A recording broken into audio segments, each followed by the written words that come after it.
கொல்றதுக்காக பயமுறுத்துற வேலைய பாக்கும். ஆனா கையில ராஜமகடிய வச்சுன்னு இருக்கும் போது அதால யாரையும் கொல்ல முடியாது.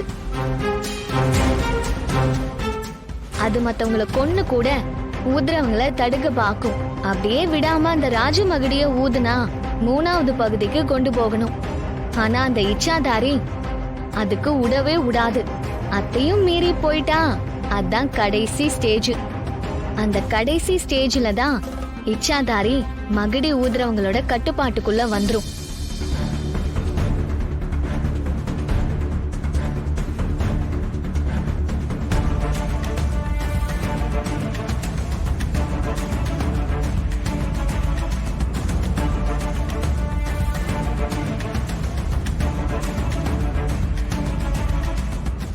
கண்டிப்பா சாவு நிச்சயம்.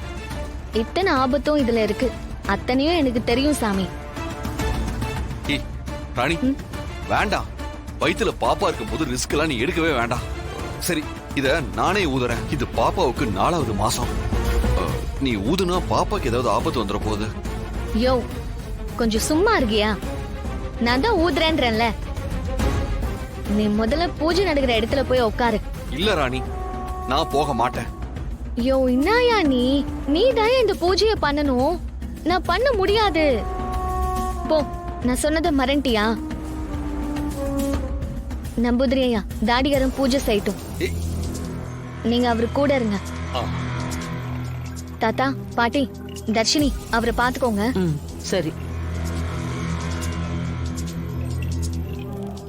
என்ன தமன்னா இவ இப்படி பேசிட்டு போறா? விடுங்க சித்தப்பா, அவ சாவ அவளே தேடிக்கிறா. இச்சாதாரி தான் வீடு முழுக்க நிக்குதுன்னு தெரியாம லூசு மாதிரி ஏதோ பேசிட்டு இருக்கா. எல்லாம் ஓகே தான் தமன்னா. ராணி சாகத்தான் போறான்னு தெரியும். ஆனா என்ன, இப்ப கொடூரமா சாக போறான்னு நினைக்கும் போது எனக்கே கொஞ்சம் பயமா தான் இருக்கு. பாவம், அவ அந்த டம்மியை நம்பி எவ்வளவு ரிஸ்க் எடுக்கிறா பாரு. இவ பாம்பு பிடாரனா இவளால வாசிக்க முடியுமா என்ன?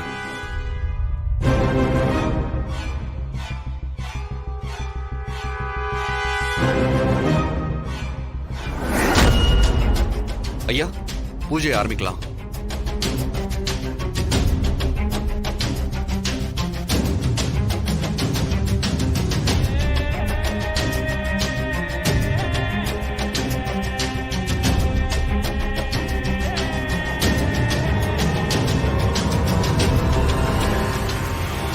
ஐயா, இதேந்தா சித்தார்த், இந்த தீர்த்தத்தை முதல்ல ஆதிசேஷன் தலையில தெளிக்கணும். இது என்ன புண்ணிய தீர்த்தம் சொல்றீங்கயா? நீங்க முதல்ல பூஜையை ஆரம்பிங்க. சரி.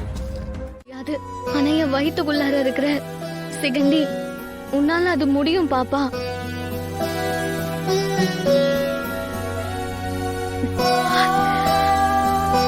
பாப்பா, அந்த ஆஸ்பத்திரியில உனக்கு முடியலன்னு சொல்லும் போது அந்த ஆஸ்பத்திரியே அதிர்ற அளவுக்கு உன் இதய துடிப்ப காட்டி நீ எப்படி நிரூபிச்சியோ அதே மாதிரி எங்கேயும் நீ யாருன்னு காமிக்கிற நேரம் வந்துருச்சு பாப்பா. நீ காமிச்சே தீர்வேன்னு எனக்கு நம்பிக்கை இருக்கு.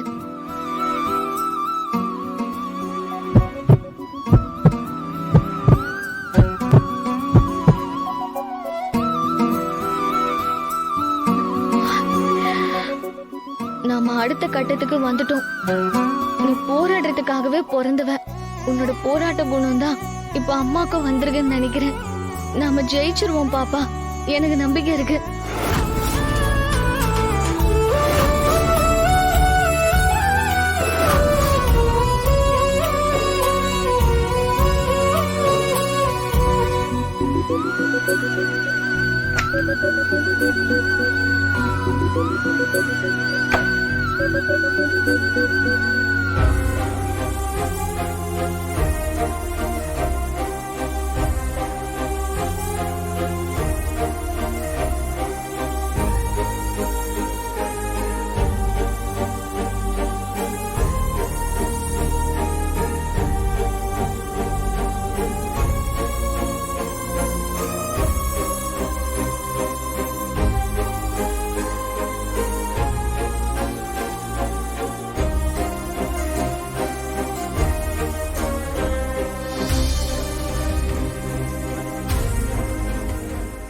பாப்பா, எப்படியாவது நம்ம வீட்ல இருக்கிற எல்லாரையும் காப்பாத்தி கொண்டு வந்து நிறுத்து.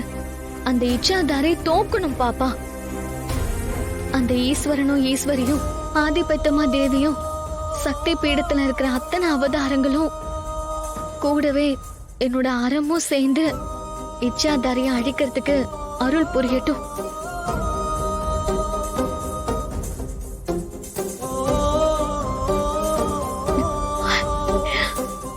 அக்கா, நீ எங்க இருக்கிற, என்ன பண்றதுன்னு எனக்கு எதுவுமே தெரியல. ஆனா நான் என்ன பண்ணாலும் நீ எனக்கு ஆசீர்வாதம் பண்ணுவேன்னு எனக்கு தெரியும்க்கா.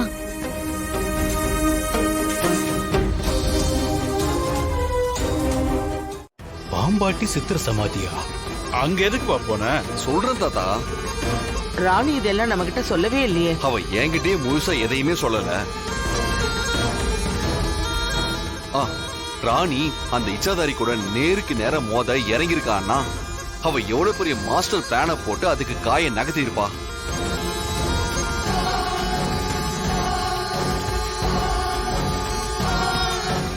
இதுல நானே வெறும் கருவிதான். இதுல முழு மாஸ்டர் மைண்டே அவதான்.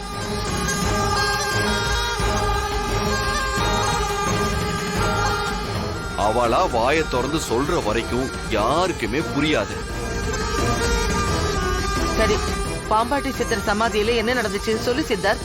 பாட்டி, நீங்க எப்படி இவ்வளவு பதறீங்க? எல்லாம் நல்ல விஷயமா தான் நடந்துச்சு. நான் பாம்பாட்டி சித்தர் சமாதிக்கு போனப்ப அங்க என்ன நடந்ததுன்னு தெரியுமா?